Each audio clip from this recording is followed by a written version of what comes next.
It's a piece of cake to bake a pretty cake. If the way is hazy, you gotta do the cooking by the book. You know you can't be lazy.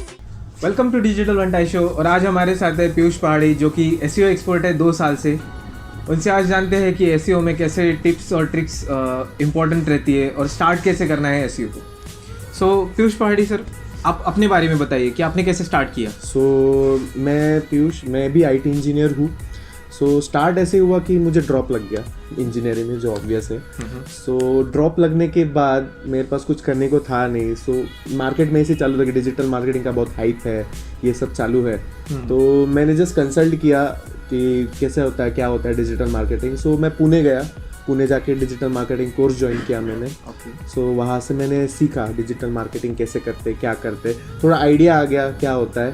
फिर उससे मुझे interest develop हुआ। फिर वो जो drop का period था उसमें मैंने डिजिटल मार्केटिंग स्टार्ट कर दिया। ड्रॉप इम्पोर्टेंट था। या ड्रॉप इम्पोर्टेंट था बेसिकली। और आपने जैसे स्टार्ट करते गए, तो आपको क्या लगता है अगर कोई स्टार्ट कर रहा है तो उसको क्या टिप्स देनी चाहिए? देखो, स्टार्ट कर रहे हो, देखो स्क्रैच से स्टार्ट करते हो, that is always a struggle. ठीक है, जो स्ट्रगल है उसको आपको फेस करना ही है। आपको क्लाइंट नहीं मिलेंगे, आपको बैक करना पड़ेगा। सो व्हाट आई से, when you start with an internship, ठीक है, इंटर्नशिप कर लो।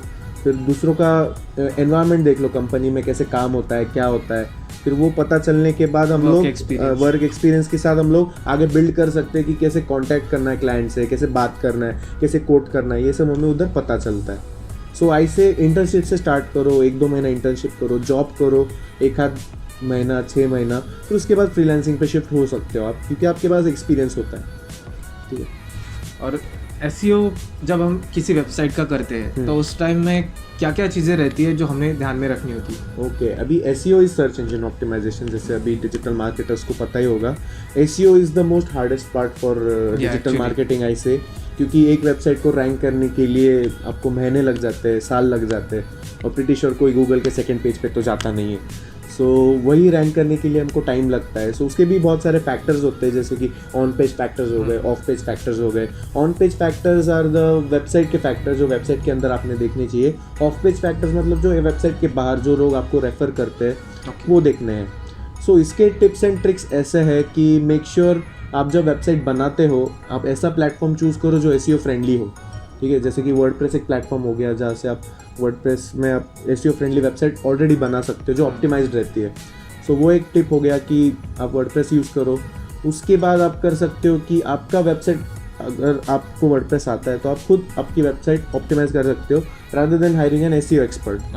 ठीक है, ऑनलाइन इतने टूल्स है, फ्री टूल्स है, वो यूज़ कर सकते हो जस्ट फॉर एसईओ पर्पस। और जो टूल्स है उसमें से कुछ टूल्स के नाम?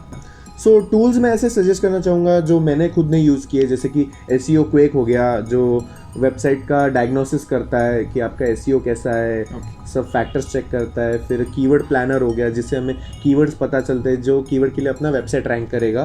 फिर ऊबर सजेस्ट हो गया, जो नील पटेल का टूल है। और मैंने क्या क्या यूज़ किया है, जैसे कि एसईओ टूल्स है, स्मॉल एसईओ टूल्स नाम की एक वेबसाइट है जहाँ पे आपको सब टूल्स मिल जाएंगे। और ये सभी टूल्स फ्री है? ये सारे टूल्स फ्री है, क्योंकि मैं एज अ फ्रीलांसर अफोर्ड नहीं कर सकता बड़े बड़े टूल्स बाय करना, जैसे कि ACMrush हो गया, Ahref हो गया, मैं अफोर्ड नहीं कर सकता। मैं फ्री टूल से जितना काम हो सकता है उतना काम मैं करने का ट्राई करता हूँ। यही मैं आपको कन्वे करना चाहता हूँ कि don't go for paid tools immediately, पहले फ्री में सीख लो कितना कर सकते हो, आपको उतना ही ऑप्टिमाइजेशन आ जाएगा। और एज अ फ्रीलांसर जब आपने स्टार्ट किया, मतलब आप 2 साल से फ्रीलांसिंग कर रहे हो, यस, तो फ्रीलांसिंग में कौन सी प्रॉब्लम्स आती है और वो कैसे टैकल करनी है? फ्रीलांसिंग में तो बहुत सारे प्रॉब्लम्स आते हैं। सबसे पहले तो क्लाइंट मिलना ही बहुत हार्ड होता है के लिए एक्सपीरियंस। एग्जैक्टली। और लोगों का ऐसा है ना कि उनको बहुत जल्दी रिजल्ट चाहिए होता है। आजकल के लोगों को पेशेंस है ही नहीं, और एसईओ के लिए बहुत पेशेंस लगता है, बहुत, मतलब 1 साल का पेशेंस लगता है आपका वेबसाइट रैंक करने के लिए। ऐसा मेरे साथ भी हुआ है कि क्लाइंट ने बोला मुझे 1 महीने में वेबसाइट रैंकिंग पे चाहिए, 2 महीने में वेबसाइट रैंकिंग पे। मैं कभी भी कमिटमेंट करता नहीं हूँ एसईओ में कि आपकी वेबसाइट में इतने महीने में रैंक करके दूंगा। And also as a tip, as a freelancer कभी भी कमिट मत करो कि मैं 2-3 महीने में आपकी वेबसाइट फर्स्ट पेज पे लाके दूंगा, क्योंकि it's very difficult unless the competition is high.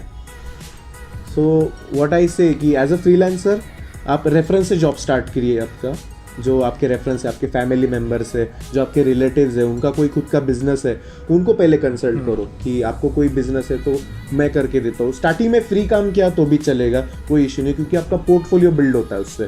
ठीक है, कि आपको एक दिखाने को हो जाता है कि मैंने ये काम किया है वो, सो आपको ये एक्सपीरियंस आ जाता है। फिर ऐसे करते करते लोग आपको रेफर करते जाते हैं, फिर आपको वैसे फ्रीलांसिंग प्रोजेक्ट्स आना शुरू होते हैं। अभी फ्रीलांसिंग में ऐसा है कि there is no steady income. ठीक है, I am really sorry to say कि स्टडी इनकम आता नहीं। आपको महीने में 5,000 भी आ सकते हैं, महीने में 3 लाख भी आ सकते हैं। Anything can happen in freelancing. So कभी कभी क्लाइंट टाइम पे पेमेंट नहीं करता है, जिसकी वजह से आपका सारा शेड्यूल बिगड़ जाता है। So it is necessary to contact multiple clients at one time. Like एक ही क्लाइंट के भरोसे मत बैठो as a freelancer, multiple clients रखो जिससे आपका रेवेन्यू जनरेट होता रहे। And make sure you are active on all the social media platforms, जैसे कि फेसबुक हो गया, इंस्टाग्राम हो गया, लिंक्डइन हो गया। ऐसे आप एक्टिव रहो और आपका पोर्टफोलियो बना के रखो, so that people will know who you are and what are you freelancing for. Okay, so आपको क्या लगता है लोगों को एसईओ के प्रोजेक्ट्स कैसे मिल सकते हैं फ्रीलांसिंग से? अभी एसईओ के प्रोजेक्ट्स मिलने बहुत हार्ड है एक्चुअली। सो आप लोगों को एक ट्रिक बता सकता हूँ मैं, जो मैं खुद ट्रिक यूज़ करता हूँ, कि गूगल के फर्स्ट पेज पे जो वेबसाइट्स होते हैं वो ऑलरेडी रैंक्ड होते हैं। ठीक है, उनका ऑलरेडी एसईओ हो चुका रहता है। सो हम लोग क्या कर सकते हैं, वेबसाइट गूगल के 4th पेज पे जाना है, 4th पेज की कोई भी वेबसाइट उठा लो और उसका एसईओ करो। आप लोग जो उसके फैक्टर्स है वो सब एसईओ आप फैक्टर्स देख लो और उसके सारी गलतियाँ निकालो। ठीक है, फिर वो गलती निकालने के बाद है ना, वही वेबसाइट के ओनर को आपको कांटेक्ट करना है कि सर आपकी वेबसाइट 4th पेज पे है, ये रैंक पे है। सो आप लोग उनको पिच कर सकते हो कि सर मैं एज अ फ्रीलांसर आपकी वेबसाइट फर्स्ट पेज पे लाके दे सकता हूँ, if you want my services I can help you. और उनको जो गलतियाँ निकाली है ना, उनकी गलतियाँ उनको मेल करना है। अभी मेक श्योर सारी गलतियाँ मेल नहीं करनी है, थोड़ी थोड़ी गलतियाँ मेल करनी है कि ये गलतियाँ ये सुधारोगे तो आपकी वेबसाइट रैंक पे आएगी। सो जैसे कि आपने देखा होगा गूगल ऐप्स पे कि अगर प्रो वर्जन चाहिए तो पैसे भरो फिर प्रो वर्जन मिलेगा। सो वैसे ही हमें करना है, हमें थोड़ी गलतियाँ भेजनी है, वो बोलेंगे, उनको मेल भेजना है बेसिकली कि आपकी ऐसी गलतियाँ है, आप हमें मेल बैक करो अगर गलतियाँ सुधारनी है, तो तब जाके आप उनको चार्ज कर सकते हो इफ़ दे एग्री। तो ऐसे आप लोग फ्रीलांसिंग प्रोजेक्ट्स कर सकते हो, क्योंकि मैंने भी ऐसे 2-3 ट्राई किए, मुझे ऐसे 2-3 प्रोजेक्ट्स मिले भी।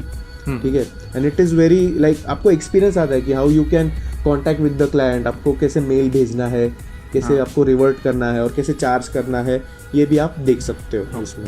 सो ऐसा एक ट्रिक हो गया कि how to get freelancing project for SEO. फिर अदर इज़ रेफरेंस। यस, आपका बिजनेस रेफरेंस किसी को मिलता है, रिलेटिव से, फैमिली से, फ्रेंड से, सो आप वो ट्राई कर सकते हो। सो ये था आज के लिए tips and tricks. Thank you Piyush sir आपके गाइडेंस के लिए। Always welcome. All right, guys, and make sure to follow Digital Bantai Show on Anchor FM. And आपको I hope आपको मज़ा आया होगा इनका शो देख के, क्योंकि मैं फर्स्ट टाइम आया हूँ and literally this is a great honor to be on your show. Thank you. And also you guys can follow me on Instagram @sarcasticguy.